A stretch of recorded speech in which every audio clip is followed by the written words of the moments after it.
This was D-Day across South Africa. Pro- and anti-Zuma protesters marching across the major cities.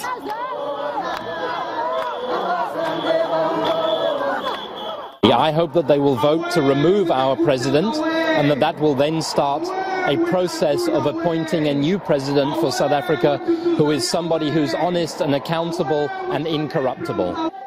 In the lead up to this, a lot had been said. Even President Zuma didn't hide his preference for an open ballot at his last appearance in Parliament. My view is that we should do what we have done all the time in the past times, because I see no convincing reason why we should change. The Speaker, who also happens to be the chairperson of the ruling party, soon ruled for a secret ballot.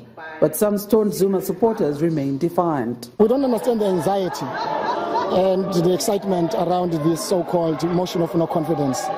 Something as frivolous and vexatious as this. Well, there was nearly a chance in hell at crunch time after a very passionate debate.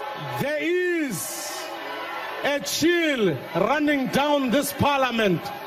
It is seeking a spine.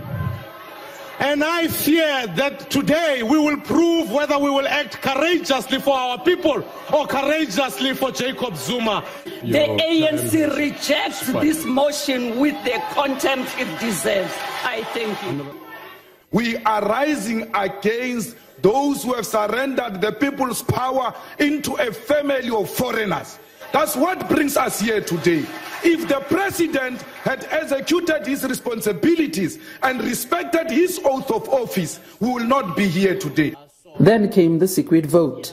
The total votes, 384.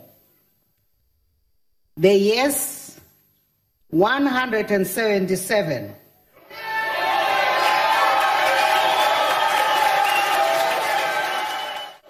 The no, 198.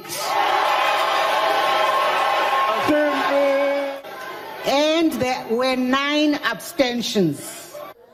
More than 25 members of the ruling African National Congress actually voted in support of that motion of no confidence. We are happy that it has now happened, and as we had promised the people of our country that we will not sell out on our revolution, this motion of removing our government and our president has been defeated. All the opposition parties work together, and secondly, a relatively large number of ANC members, the majority party, voted together with the opposition on this all-important motion of no confidence in the president. Thank you to Democrats. The next step is an impeachment case which is going on. The next step is his, in a month's time, appeal on 700 and something charges against him. He will never rest. Resilient as ever, President Jacob Zuma, who spoke to his supporters outside Parliament that night, couldn't resist the gloat. They talk too much. Just talking only.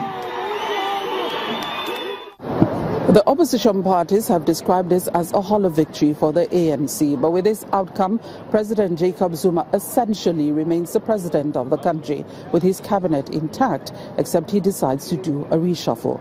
But with the persisting concerns over state capture and other allegations of corruption, there will be no let-up in the pressure from his critics. And who knows, from what we've heard from opposition parties, we may just be back here very soon for a similar vote like this. From the Parliament of South Africa in Cape Town, Betty Dibia for Foreign Dispatches.